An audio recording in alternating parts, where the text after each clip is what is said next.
available by company, right? Second part of semi strong form. So this we are discussing second part of semi strong form of your market hypothesis. Okay, so that is called portfolio study. Now portfolio term you will learn in third and fourth module, right? But I think the term is easy to understand. Can anybody explain what we mean by a portfolio? I think starting of the semester when I was explaining you subject security analysis and portfolio management, I think I have explained you meaning of portfolio, right? Yes, ma'am. So what is the Yes, meaning ma'am. of so what is the meaning of portfolio? Ma'am the particular portfolio stock he or she holding. Ma'am जैसे कि finance race करना है तो हम लोग एक profile बनाते हैं जिसमें वेरियस शेयर्स और डेप्ट इक्विटी सब कुछ हम लोग मैनेज करते हैं एक मतलब मैम फाइनेंशियल वो बनाते हैं प्रोफाइल टाइप सा. And Exactly risk right. किस तरह डाइवर्सिफाई करते वो भी कि Yes, exactly multiple right. Shares में इन्वेस्ट करना. Very good. So investing in multiple, if you are targeting only equity market, then investing in multiple stocks will be your portfolio. Again, what Poonam told is also right, that if you want to diversify and if you don't want to focus only on equity, so you will be choosing other areas as well, like debentures, bonds, then real estate, then bullions, derivatives. So you may be creating your portfolio, maybe covering few stocks and only equity, or it can be mutual funds. yes, mutual fund. Yeah, I forgot that. So it can be mix of all the avenues, and you want to buy diversify, and that's why you have invested in different markets other than equity. So yes, this is portfolio. Now here, what here portfolio means, that this portfolio we are framing to prove our semi-strong hypothesis, whether it is efficient or not, right? So here portfolio would have certain base, like what we discussed, that if you want to have exposure only in equity, then also you will have certain base or certain analysis, okay, certain parameters in mind to analyze stocks, your own risk appetite, your return expectation. It can be any, so parameter can be any based on which you will be framing your portfolio of different stocks, right? Not only stocks but even real estate, bullion, bond, mutual fund, so it will have certain parameters considered before investing into that avenue. So those parameters could be risk, could be return, could be convenience, which we have already discussed, right? So over here also, to prove your semi-strong hypothesis, especially this portfolio will be framed to prove your semi-strong hypothesis, and that's why it has to have certain parameter, okay, on which portfolio will be framed. So what are these parameters? Let's discuss. So this is again a 5-step process, same way like we did in event study. So which are these 5 steps?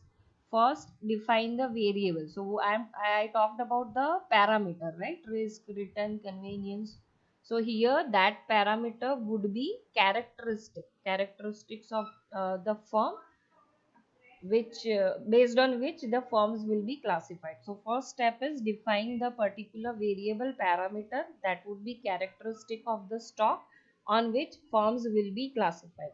Now what is this characteristic? It could be size, like it is assumed that smaller size companies are much more riskier than the larger firms. So if you want to have more return by taking more risk, then you will be more interested into smaller firms rather than the larger firms. So this is called a characteristic, that size of the firm. Based on the size of firm, you'll bifurcate your stocks under consideration for which you want to do analysis. So you will be collecting information regarding market capitalization, size and market capitalization of that companies, and based on that you will try to bifurcate, like which are smaller companies as far as market capitalization is concerned and which are the larger one.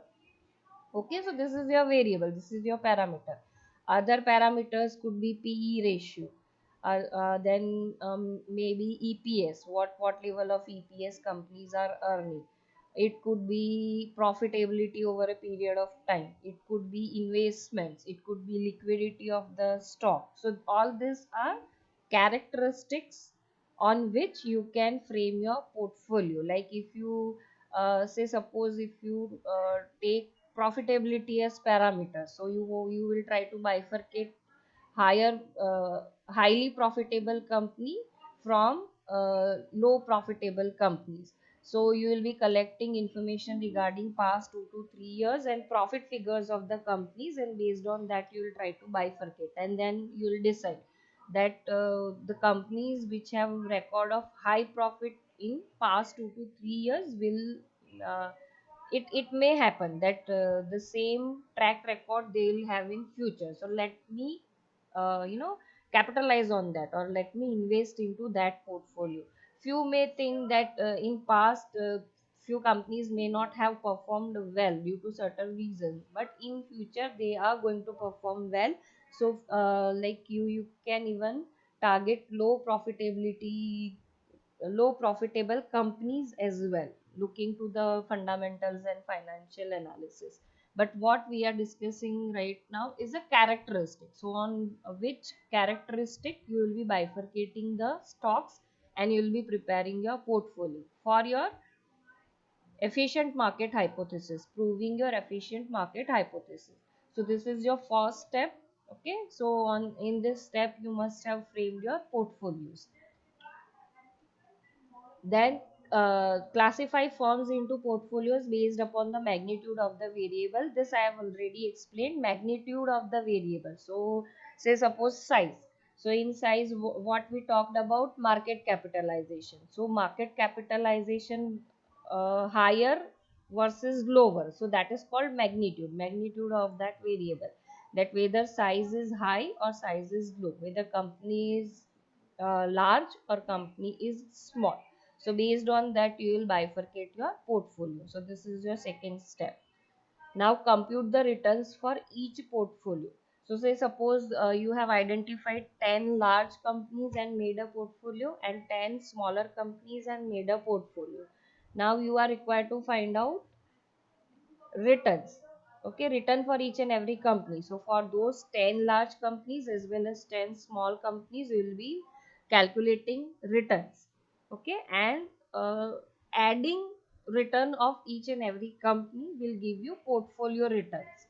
Okay, so whenever I am talking about return calculation, the same sheet you can follow which we discussed in previous classes and which I explained you, like today's close minus previous close divided by previous close, that will give you return figure, right?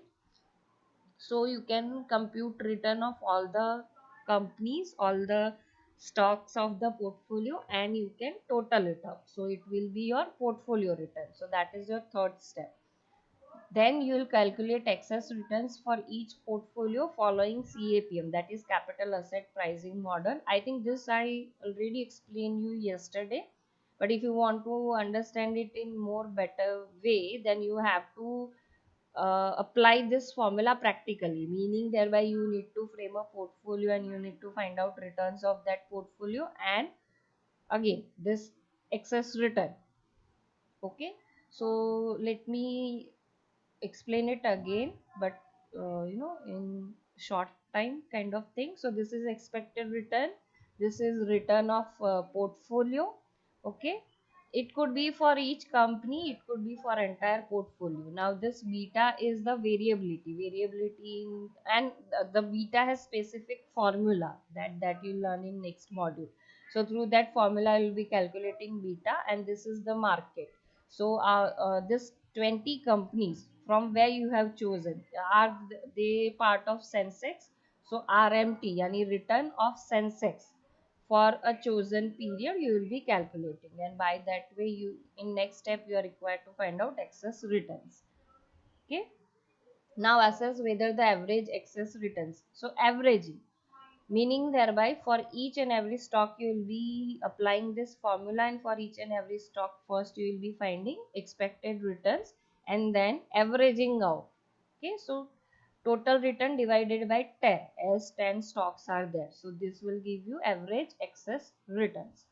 Okay, now you are required to assess whether the average excess returns are different across the portfolio. So you must have framed large companies portfolio, mediocre size or middle sized portfolio, or smaller one.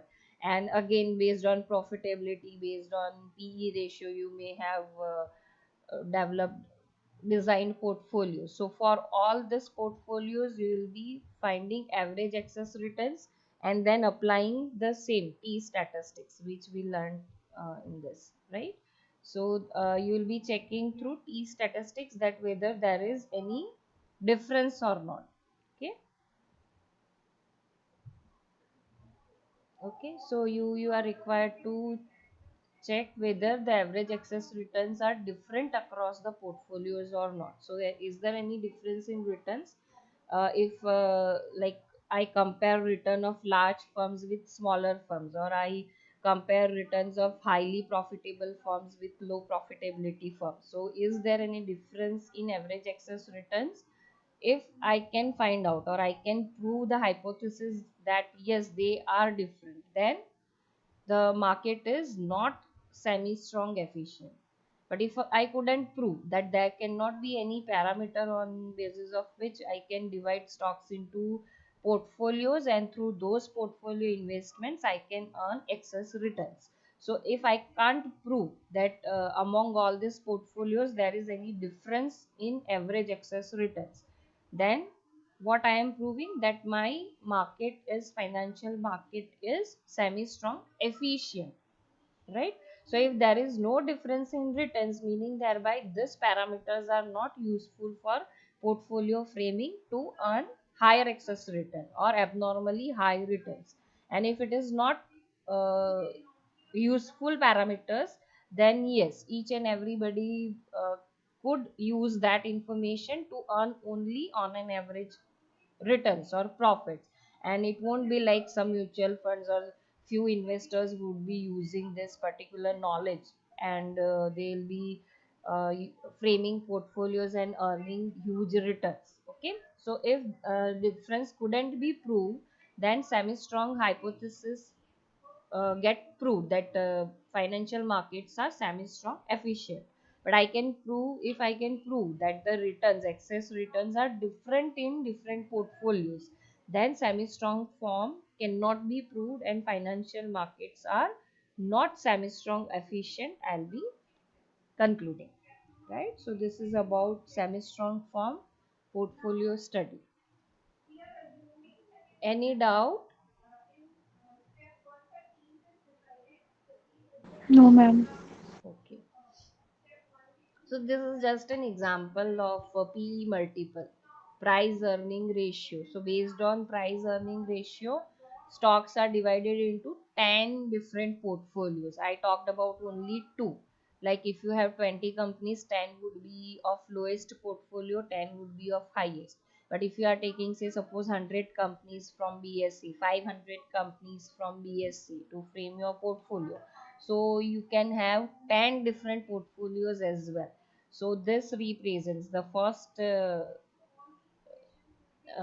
in diagram, this first line, or what you can say, this pillar suggests lowest PE multiple, and this is suggesting highest PE multiple, right? And likewise you will have 10 different portfolios.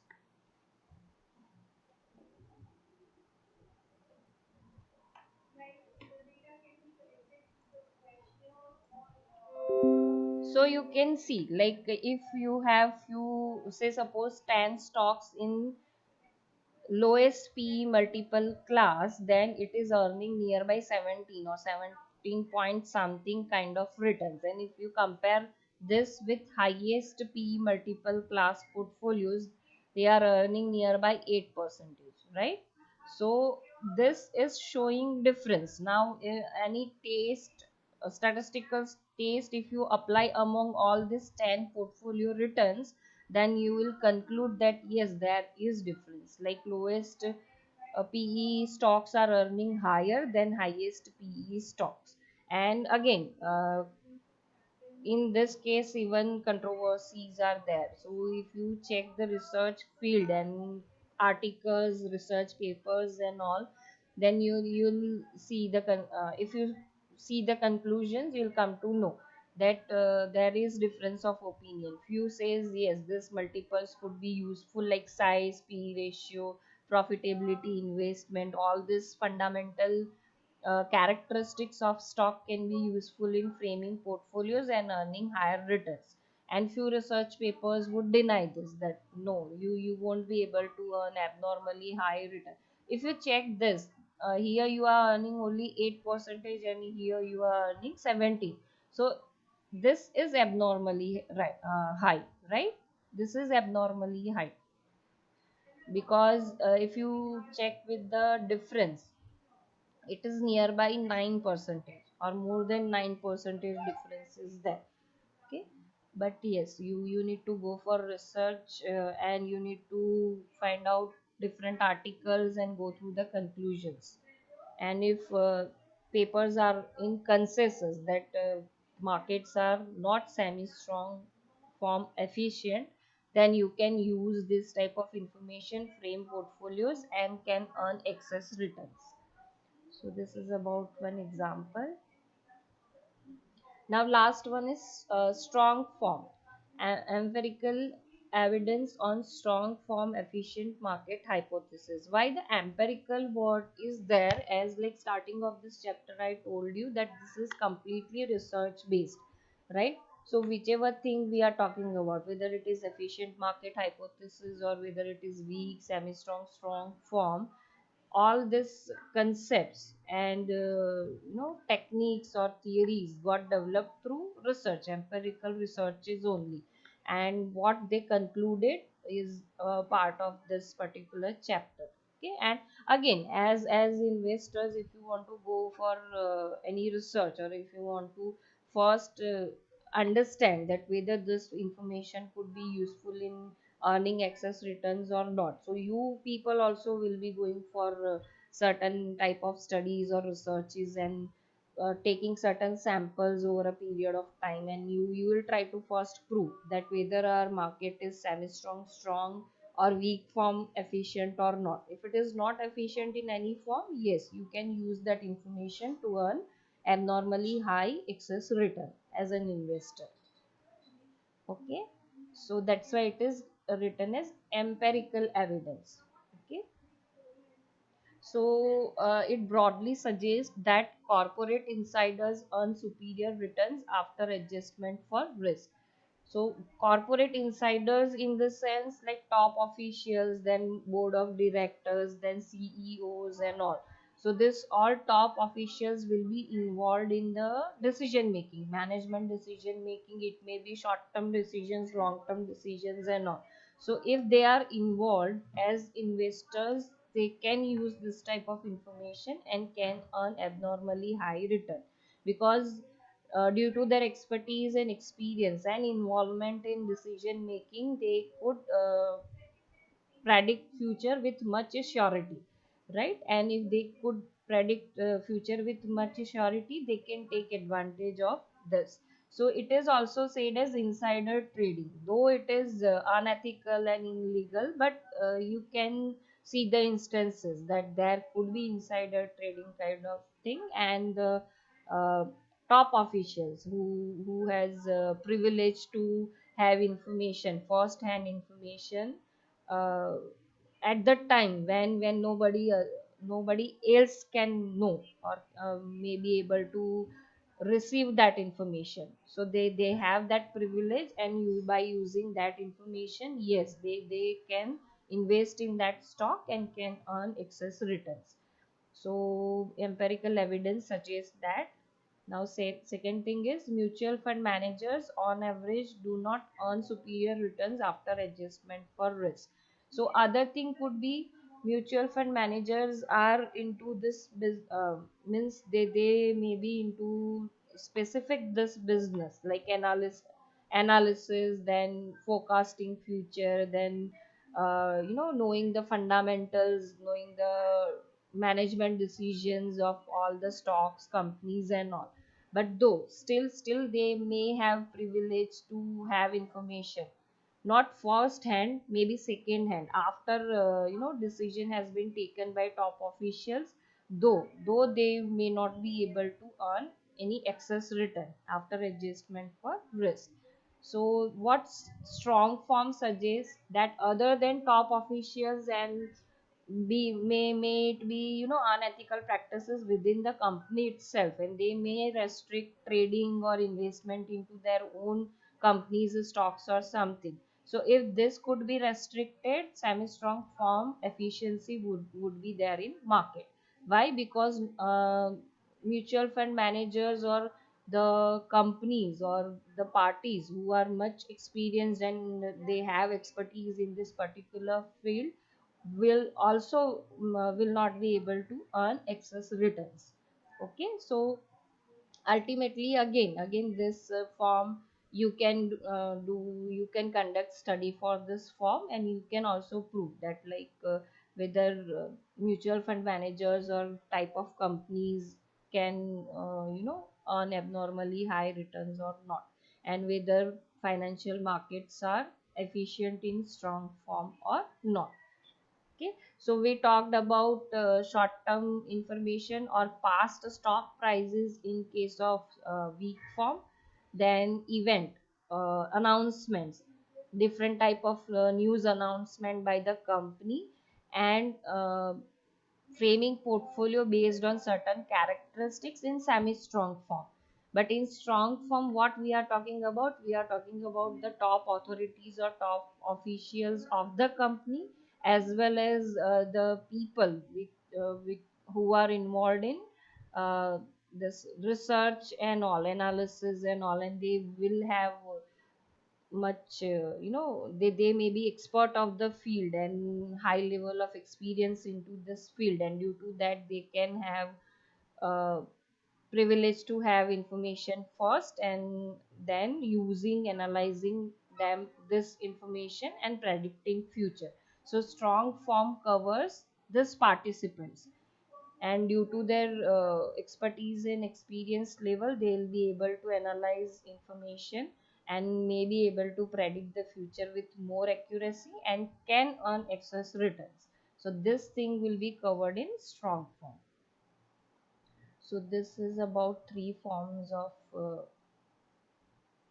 efficient market hypothesis. Now other evidences, this evidences we can relate it with behavioral aspects which you are learning in this behavioral finance. How many of you have opted for behavioral finance? मैंने लिया है ma'am. Acha. Ma'am आए. Okay, how many like out of 48, how many students opted for that subject? Ma'am 18 to 19 student are there, I think. Okay. So can out of this 18, 19 students, can you frame a group and can you present this chapter? Because behavioral finance as a chapter is covered in your syllabus, may it be in third or fourth module. So I would suggest that this people should take this topic, behavioral finance topic, chapter, entire chapter as a presentation topic, and you can Okay present ma'am. as you have already learned, है ना? काफी हो गया होगा ना, उसमें Yes भी ma'am. half of the portion में have got completed, and this is only the introductory part. Only one chapter is there in this particular syllabus, SAPM syllabus. Okay, so Yes. people should explain me this. What we mean by price overreaction? These are other factors which may disprove your efficient market hypothesis.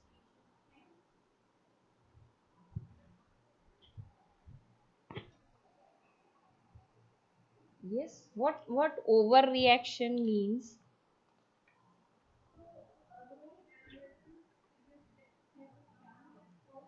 Hmm. Ma'am, Hmm. Price over reaction का मतलब ये होता है कि price की fluctuation से कभी कभी ऐसा होता है, जैसे कोई स्टॉक की प्राइस बहुत अंडर वैल्यूड रहती है, पर सडनली उसकी कोई न्यूज आती है एंड एक्सपेक्टेशंस होती है कि इसकी प्राइस बहुत ऊपर जाएगी। तो क्या होता है, इन्वेस्टर्स की ये टेंडेंसी रहती है कि सब इन्वेस्टर्स उसको परचेज करने लग जाते हैं। उसके वजह से क्या होता है, वो जो अंडर वैल्यूड प्राइस है ना, वो ओवर वैल्यूड हो जाती है। तो मैम शायद इस कॉन्टेस्ट में ये कहा गया है कि प्राइस ओवर रिएक्शन, Yes. मतलब एक पर्टिकुलर प्राइस को लेके ओवर रिएक्ट किया जाता है। Yes, exactly right. Price overreaction means like as you said that lot many people would be buying at the same time, and that may that may lead to very high level of increase in a particular stock price. But it would be into stages. This overreaction will be into stages. Like initially it may happen that mutual fund this AMCs and all mutual funds may get interested into particular those stocks, and they'll start investing into those stocks, and this will be regarded as a sign by retail investors or maybe insurance companies or maybe other participants in the financial market, that they would react to this information. Like if mutual fund houses are buying in huge volume, buying particular stocks in huge volume, this information may be utilized by retail investors and other participants, and they will even start buying if mutual funds are buying or AMCs are buying certain stocks. And ultimately this will lead to overreaction, that one party is buying will lead other parties again to buy, right? So this is called price overreaction. Now other is calendar anomalies. So what is this calendar anomaly? Ma'am ये वो होता है कि बहुत ma'am अलग से behave करना कोई एक पर्टिकुलर टाइम को लेके या पर्टिकुलर वीक के डे को लेके। जैसे कि मैम कुछ कुछ इन्वेस्टर्स को ब्लैक आपने डे। देखा होगा, वो ऐसा सोचते हैं कि अगर हम 6 बजे के बाद अगर स्टॉक बाई करेंगे तो ऐसा होगा, वो बढ़ेगा ही उसका प्राइस एंड रात तक हम उसको सेल कर देंगे। मतलब मैम ये उससे रिलेटेड होता है। Yes. So there are certain proved anomalies as well. Like you told is week and effect. Okay, you talked about certain week and certain time. It may not be related with the time, but it is related with a week. So there is a famous anomaly called weekend effect, meaning thereby if you check with the prices of Friday till Monday, or closing price of Friday and opening price of Monday, you may see that price may every time, every weekend prices may go down, and from starting from Monday onwards you can see again hike in prices. So this is called weekend effect, and all these things are empirically proven. But maybe all studies may not be in consensus. Few studies may be in favor, few studies may be against that, depending on the sample, like from where sample has been taken, of which time sample had been taken, right? So you people also can study this anomaly, weekend effect. So every Friday stock prices, closing stock prices, and Monday's opening or Monday's closing price you can collect for stock, number of stocks, and you can check whether price has gone down or up. So every time if it is on unidirectional, meaning thereby every Friday if price is declining in your sample, you can prove this calendar anomaly, that weekend effect is there. Then other kind of ma'am anomalies, huh? Ma'am season wise भी करते हैं। Season Hmm. जैसे winter और summer का होता है, कुछ Hmm. Stocks उससे रिलेटेड होते हैं, तो वैसे भी Yes. करते हैं। यस। सो ऑनलाइन आप अगर रिसर्च करोगे ना कैलेंडर एनोमलीज के लिए, तो different anomalies like papers related with different calendar anomalies you can find. Another is January effect. Due yes to ma'am, ये tax एग्जांपल दिया saving, था मैम ने। हाँ, due to tax saving benefit, and due to information access about earnings and all, you can check the stock prices of lot many companies. It may happen that in January majority of the stock prices will be high. Okay. Ma'am ने days का भी example दिया था ma'am. हाँ, कौन से and days का? जून जुलाई में भी दिया, मतलब कुछ कंट्रीज में फ्राइडे या फिर मंडे को ब्लैक डे बोलते हैं, समथिंग ऐसा। अच्छा। और यस। जून जुलाई का भी एग्जांपल दिया था कि उस टाइम एडमिशन स्टार्ट होते हैं, तो तब उसकी वजह से भी फ्लक्चुएशन होता है कि सब अपने मतलब स्टॉक सेल करने लगते हैं ऐसा। Acha. So there can be, lot many reasons, and that too into general. Like January effect, if we talk from the perspective of tax saving and investing due to, like, for saving your tax, then it would be general. Like each and every retail customer, or may it be, at corporate level as well. So all this would have a common purpose to buy, and if you can generalize any purpose, then it is, yes, it has to affect stock market. It is going to affect stock market, and stock prices, even in general. Like this anomaly will be in general, in, you can see, for lot many retail investors, and again for lot many companies, or for huge part of the stock market. And that's why it is, regarded as an anomaly, that it is not related with economy, it is not related with your fundamentals or something, it is not related with your past prices, but it is related with the behavioral aspect, like certain kind of behavior in general of lot many investors. Okay, so that's why it is an anomaly, right? Now next is excess volatility. What we mean by that?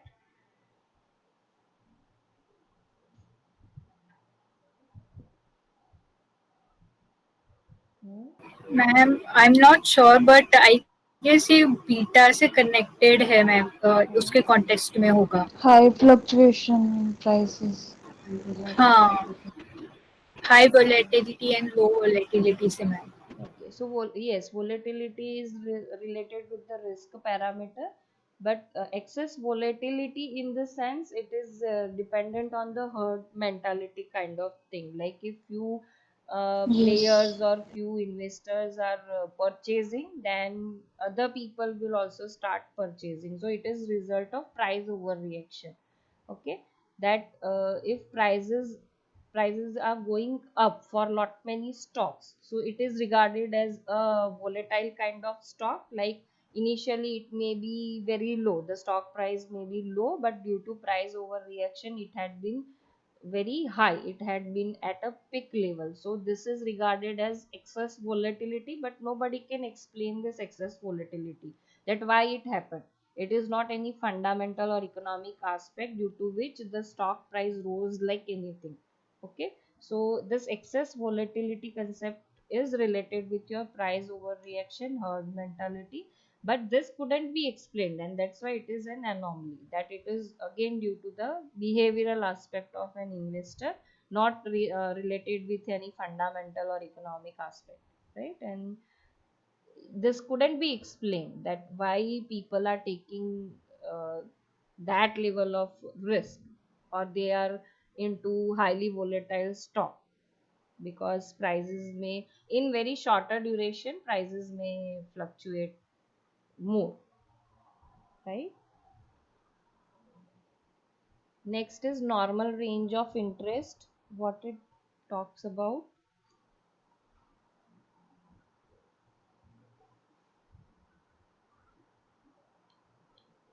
No idea about this. Okay.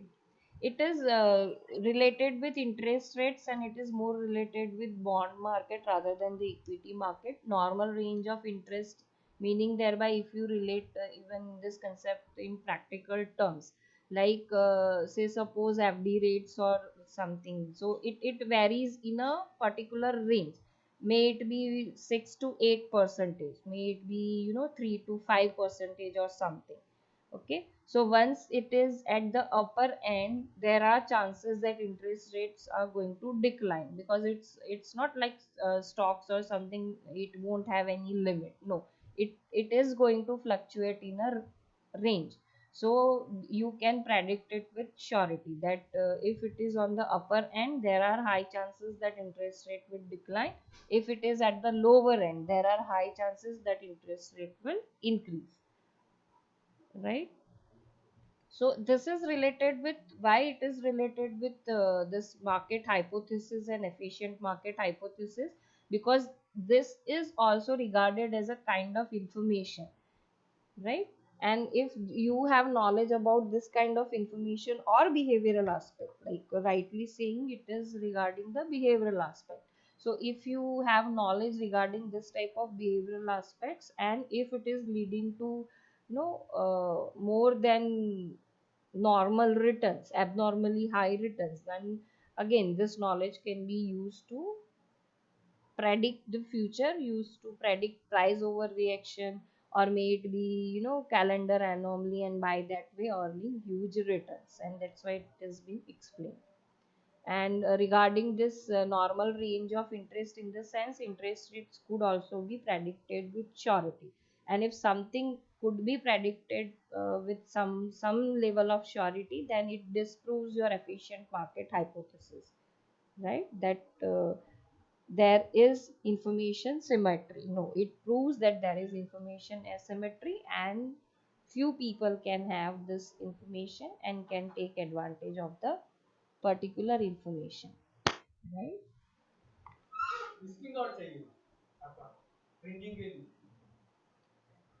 मैं 10 minute के बाद आऊं? Okay ma'am. नहीं, आपको नहीं बोल रही हूँ, एक सेकेंड, हाँ, एक सेकेंड, क्या बोल रहे हो? मैम आप कॉलेज में हो? बट उसमें तो करेक्शन करने पड़ेंगे ना फिर आपको।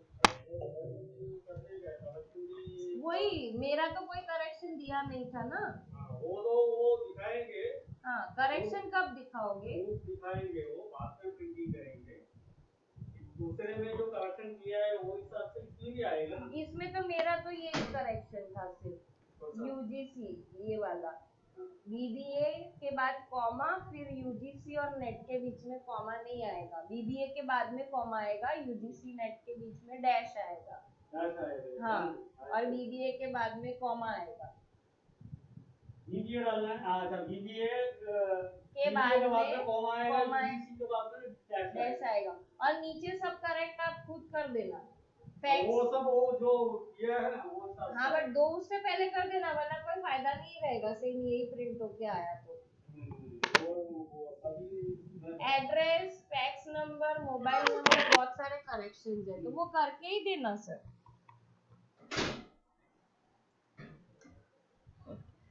Hello, yes ma'am. Yes, ma'am. sorry for the disturbance. Yes, so we were on this slide. Uh, this is an exceptional case. This is an entire case study. Like during this period, there had been a crash of 23 percentage, for which nobody could have find the probable reason, right? And what it proves that markets can fluctuate, or market prices, stock prices can fluctuate without any reason as well, and that is called randomness.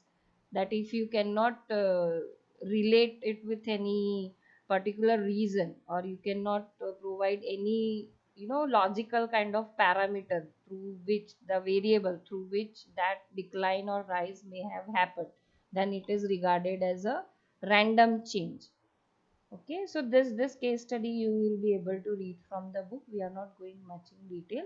That is explained that if you change your expected growth rate by 1%, or if you change your discounting factor by 1%, there would be huge change in stock prices. So if you look at these figures, there is change of 25 percentage, there is 25 percentage decline in a stock price. So this is just an illustration to explain this much decline on a day, particular one day.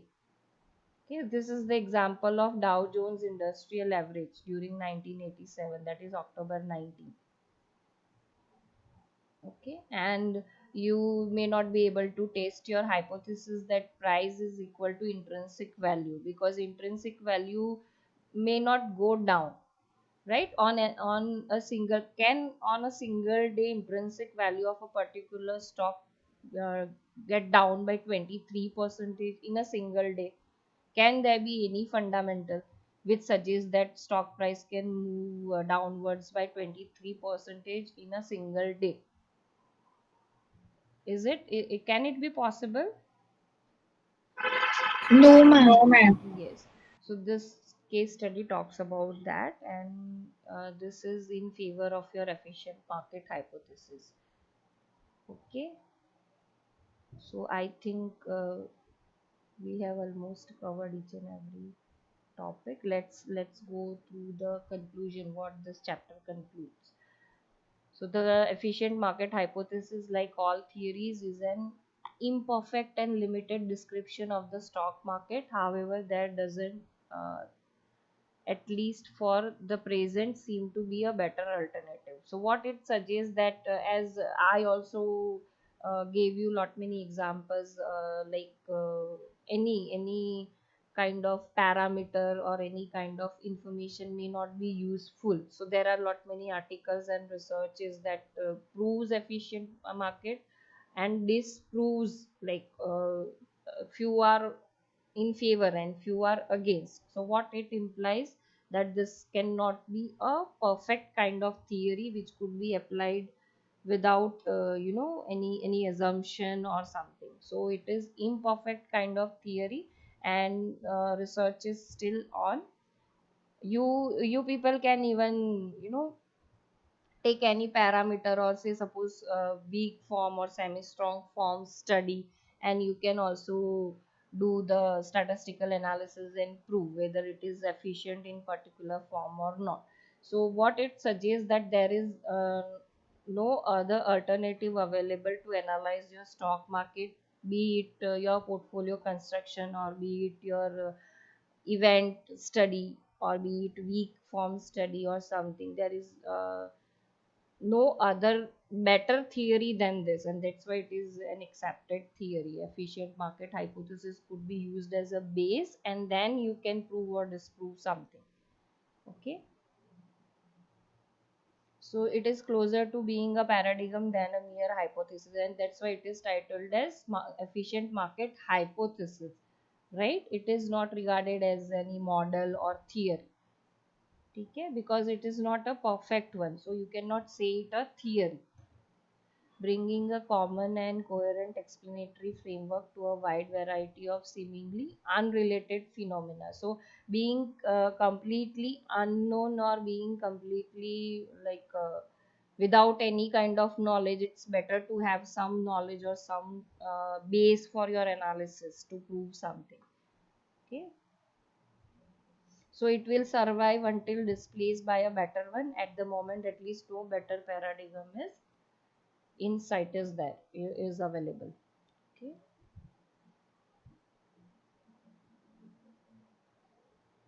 so this is again conclusion. Substantial evidence in favor of randomness suggests that technical analysis of dubious value, in the sense past data, through past data analysis or technical analysis, you may not be able to earn abnormally high returns, and you may not be able to disprove efficient market hypothesis. Okay, routine and conventional fundamental analysis is not of much help in identifying profitable courses of action. This is about semi strong form, this is about weak form, and this is about semi strong form. That in, again, financial markets are semi strong efficient, and may be possible that your fundamental analysis may not be of that use. Okay, so how can you earn superior rates of return? Early action on any new development, like you may be targeting IPOs and qualitative kind of IPOs or something, sensitive to market imperfections and anomalies, right? So for this reason, you are learning behavioral finance, and that is the recent area of finance, very trending kind of topic in finance here, behavioral finance. Use of original, unconventional and innovative modes of analysis, right? So again, you are required to find out innovative and creative modes of analysis, access to inside information and its sensible interpretation. So can you have access to any inside kind of information or top level management, access to level management decision making? So you will be able to use that information to earn abnormally high return. Okay. An independent judgment that is not affected by market psychology. You may be able to take independent judgment which is not affected by market psychology as well. So what all these points suggest, that you may not be able to, it doesn't mean that you won't be able to earn any kind of returns or something. No, this chapter talks about earning abnormally high returns. Okay. So and that's why it is suggested that if you are investing into stock or if you are investing in equity, you should go for longer horizon, because due to uh, number of years accumulation, you may get on an average 12 to 13 to 15 percentage of the return. Okay, but here we are talking about abnormally high return. So all these three forms suggest that only having access to insider kind of information, those people can earn abnormally high return, otherwise you can't. But it doesn't mean that you won't be able to unreasonable level of returns. No, reasonable level of returns you will be able to earn, right? Any doubt? So this is end of your chapter. है कोई ma'am doubt? Chapter में doubt नहीं है, but आपने जो अभी post किया assignment का, उसका थोड़ा हाँ, एक्सप्लेन कर दीजिए। अभी मैंने टेक्निकल एनालिसिस असाइनमेंट पोस्ट किया है. So I explained you the parameters, indicators which were covered in the book, right? And I told you to search on Google that which are the latest indicators, parameters which this financial participants are using. Like it can be AMCs for selecting certain stocks. So first you need to find out the indicators which are much useful in predicting near future stock prices, and those indicators you are required to analyze in a software which is freely available online. And you can do analysis for the companies which you have selected for your company analysis. Meaning thereby, मतलब आपको पहले see आपने क्या किया, economic fundamental और company analysis, तीन level के analysis किए हैं, right? At the end company analysis level पे यू हैड सिलेक्टेड 2 to 3 और may it be only one stock, है ना? 10 स्टॉक में से आप स्क्रीन करते गए till the third step, and eight the and what you did, you screen 10 stocks to 3 stocks, 2 stock और 1 stock, and for that you did your company analysis. मतलब किसी ने 2 कंपनी के लिए कंपनी एनालिसिस किया होगा, किसी ने 3 के लिए, किसी ने 1 के लिए, राइट? तो ये कंपनी पे ही आपको टेक्निकल एनालिसिस करना है. For technical analysis, 2 to 3 things you are required to decide. First, time horizon, कि past कौन से फिगर्स मैं लूंगी जिससे मैं फ्यूचर का प्रेडिक्शन कर पाऊँ कि ये फ्यूचर में लाइक नेक्स्ट 1 मंथ, 6 मंथ्स और 1 ईयर के लिए जो मैंने स्टॉक चूज किया है उसका प्राइस मूवमेंट क्या रहेगा, अपवर्ड ट्रेंड होगी नहीं होगी, what could be the best buy time, right? और should I short sell in this at any particular point of time. तो वो कंपनी के लिए पहले तो टाइम होराइजन डिसाइड करना पड़ेगा कि लास्ट 1 मंथ का या 6 मंथ्स का या 1 ईयर का डेली स्टॉक प्राइसेस मैं लूंगी और उसकी टेक्निकल एनालिसिस करूंगी. तो एक हो गया कंपनी, दूसरा हो गया टाइम होराइजन, तीसरा हो गया टूल्स, इंडिकेटर्स. तो इंडिकेटर्स के लिए मैंने आपको गूगल सर्च करने के लिए बोला था that whichever indicators are given in book, they are like the analytical tools of 2 decades, 1 decade or 2 decades before period, like that. It may be used in 1990s or something. So you need to find out the recent trend, that which indicators can be useful over a period of time. Lot many researches have been undertaken to, again, to choose like which indicators can predict future in more accurate way. तो indicators आपको find करना है कि 3 indicator, 5 indicator, 7 indicator के कौन से indicator ज़्यादा useful है आपके फ्यूचर प्रेडिक्ट करने के लिए। फिर वो इंडिकेटर्स आप अप्लाई करोगे चोजन टाइम होराइजन पे to predict your future prices. और उसके बाद अब ये किस में करोगे, तो सॉफ्टवेयर। काजल ने जो वीडियो अपलोड की थी ना, उसमें 2-3 प्लेटफॉर्म्स दिए है। उसमें I think one of the platform is free. Trade भी और हाँ, पेड भी है और फ्री भी है। एक फ्री वाला भी था जिसमें सिर्फ आपको लॉग इन मैम मैंने कहा ट्रेड व्यूअर, ट्रेड फ्री वाला व्यूअर। बताया। अच्छा, तो यस ट्रेड व्यूअर वाला फ्री है ना? Yes ma'am. हाँ, तो उसमें आप लॉगिन क्रिएट करोगे तो आप वो सारे इंडिकेटर्स के लिए, इवन अगर सॉफ्टवेयर में करते हो ना, तो you need to choose that stock only and the period only. तो डेटा कलेक्शन भी नहीं करना पड़ेगा।